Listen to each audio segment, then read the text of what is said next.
before anything else, would you be able to state and spell your first and last name, and then also give your title and organization? Okay. My first name is Brody, B-R-O-D-Y. My last name is Myers, M-Y-E-R-S, and I'm a trooper with Pennsylvania State Police. And then you can just kind of look at me. This will be a conversation between me and you. So obviously, Chief already kind of explained what the situation was. You were there first, correct? Yes. Okay. I was first responder on the scene. There was two bystanders that were there before me. Okay. But yes, I was first on the scene. Can you kind of give us a little bit of like a background, or kind of like what that looked like being the first responder to the scene? So I showed up. I just saw the car in the median there. I saw the two cars on there. They had their flashers on. I saw the car in the median then. So I stopped, put my lights on. I put it in reverse because I actually passed them at first. The one bystander came up to my window, said they had an unconscious female in the car. So I said, okay. They didn't know anything more. She'd just be passed out or something. I called my dispatch for EMS, and we went over there. She still had the vehicle in drive. Doors were locked and everything. So the bystander busted out the passenger window with a fire extinguisher. And then we made contact with her. That's when we realized she had no pulse, was not breathing. So I pulled her out of the front seat, the driver's seat. Pretty much got her on the ground. That's when we started. The bystander started chest compressions while I advised my dispatch what was going on. I took over chest compressions for a little while until fire and EMS came. How did you kind of feel in that situation when you saw it unraveling? Like, I'm sure as it was a first. For a little bit, you probably get a little used to everything. But yeah, it actually was my first time. I've been on the job 2 years. My first time doing CPR, believe it or not. Yeah. So yeah, honestly, kind of just everything took over. Like I said, it just kind of, you could tell she was unconscious. Couldn't tell that she wasn't breathing at the time. So just main thing is get her out of the car. Yeah, adrenaline kind of takes over at the time. Yeah. So you didn't really have any hesitation there. You knew what to do. For the most part, yeah. Like I said, it's good. I'm glad I had the bystanders. They helped a lot. Just with, again, busting the window. That guy already had a fire extinguisher, so busting the window, they helped a lot. But yeah, just kind of coordinating everything, letting my dispatch know, let everybody step it up. That way, we are having somebody here doing CPR. So. Okay. Yeah. And then I just kind of wanted to get an idea, like, how did you feel in the moment when you found out that the patient ended up having a pulse at the hospital? Honestly, surprised, but really good. Like they said, it's a low percentage, very low percentage, so I was honestly surprised more than anything. But it was a good feeling just to know that, hey, it did work for the time being, and hopefully they can do something more when they get to the doctors. So. Great. Did you have anything else you wanted to add? No, just I appreciate everybody here, and again, everybody for the help. So. Yeah. That was all I had. All right. And before anything else, would you be able to state and spell your first and last name, and then also state your position or organization? Firefighter EMT Benjamin Allen Condran, BenjaminAlanCondran. Awesome. And then you can just look at me. It's just conversation between us for this. So the first thing I kind of wanted to ask you was if you could kind of tell me a little bit about your feelings when you walked onto this scene initially. Initial feelings, I kind of knew something was wrong when they dished out that it was a entrapment and there was no damage to the car, so you're kind of figuring the car's locked, possible cardiac arrest because she can't self-extricate, so kind of knew it was serious pulling up. And just immediately thinking about what the next step is to help the situation in any way possible. So kind of also going into that, I understand when you and your comrades were working to open the airway and perform CPR, and you did 2 cycles of that with the AED. Kind of, because there was no change to the patient's pulse or anything, what feelings were you having during that?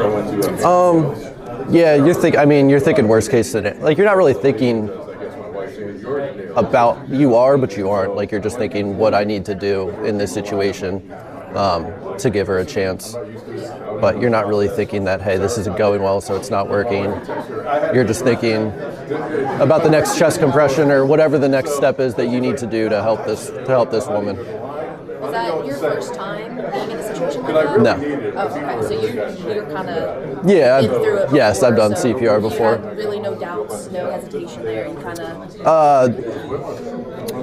No hesitation. I don't think you really think about doubt because, you you kind of just focus on the task at hand, and all that. Yeah, all that stuff kind of gets pushed to the back of your brain. Okay, yeah.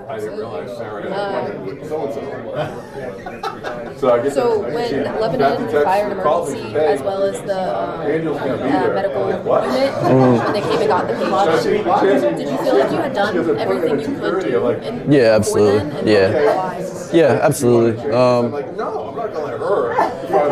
You know, we had a good plan, you know, and everybody kind of assumed their role and swapping in and out, and you know, everybody just kind of worked as a team and just did what they needed to do.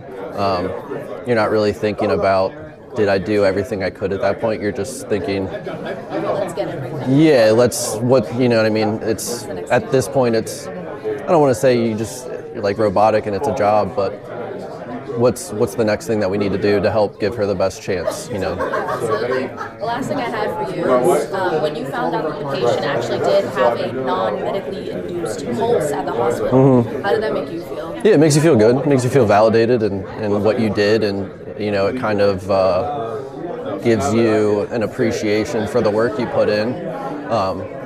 I definitely think there's a little bit of luck involved in every time you have to perform CPR, because like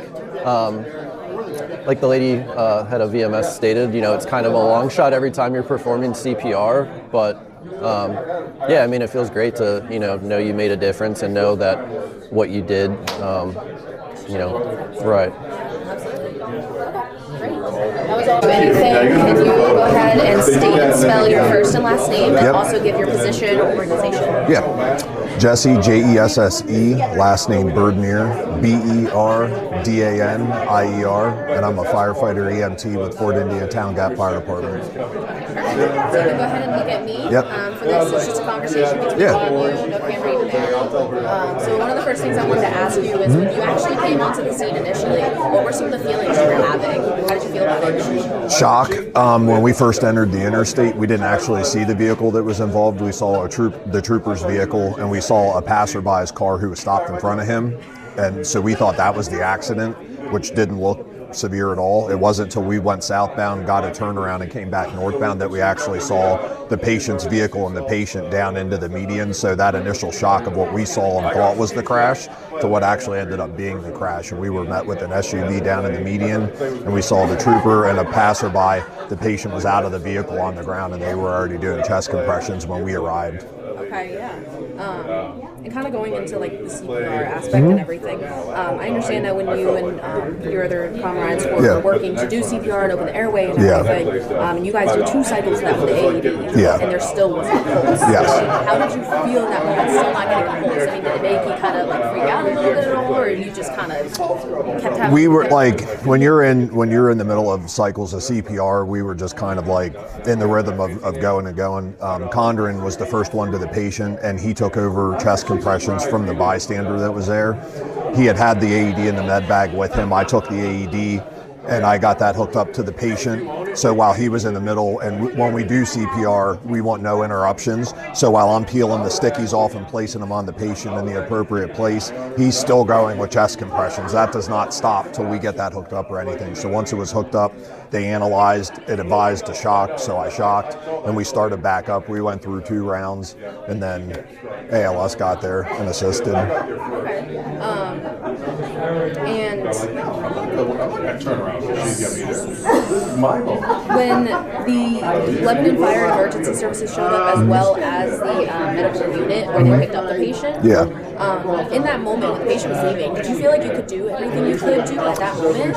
I did. The fact that the trooper and there was a passerby that were on scene before we even got there, right away, my thought was there wasn't a lot of downtime. Like the representative from the Emergency Services Health Federation spoke, like a very minimal amount of time, unfortunately, equates to a big percentage of a survival rate loss. So I'm like, if this person witnessed the accident, I think they were familiar or involved in the fire and EMS community. I'm like, there wasn't good for the patient. There was not a lot of time that the patient was down or having a cardiac event before that was initiated. So I kind of was like, there wasn't a long time that, between when the incident actually happened medically and CPR was started. So that made me feel good. And the outcome versus when we arrived on scene till when we got them in the ambulance had improved. Yeah.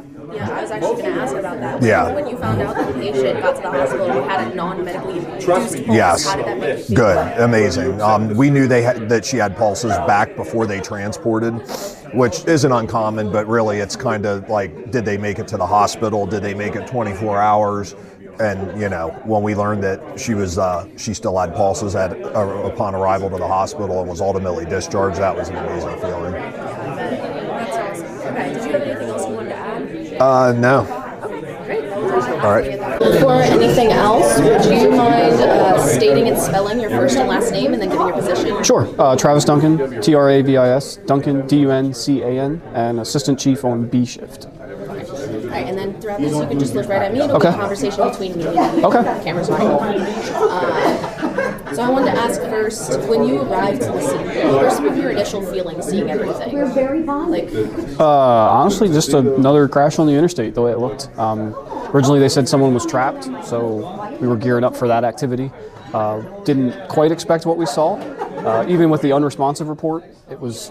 But, I mean, just another crash for us on the interstate, assisting 57. so you've kind of experienced stuff like this? Yeah, for the most part, yeah. Okay. Yep.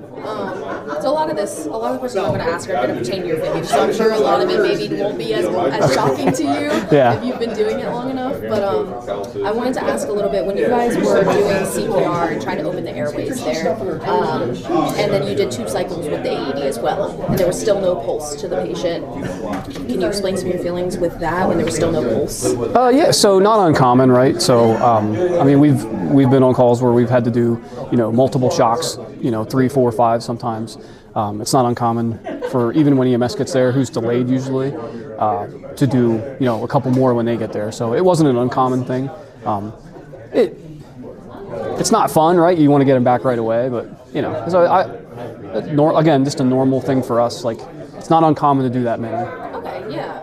And actually, when Lebanon Fire and Emergency and the medical unit actually showed up with the litter to take the patient, did you feel like in that moment you did everything you could? Yeah, everything within our training for sure. Yeah. Okay. Yeah, we expelled all efforts. That's for sure.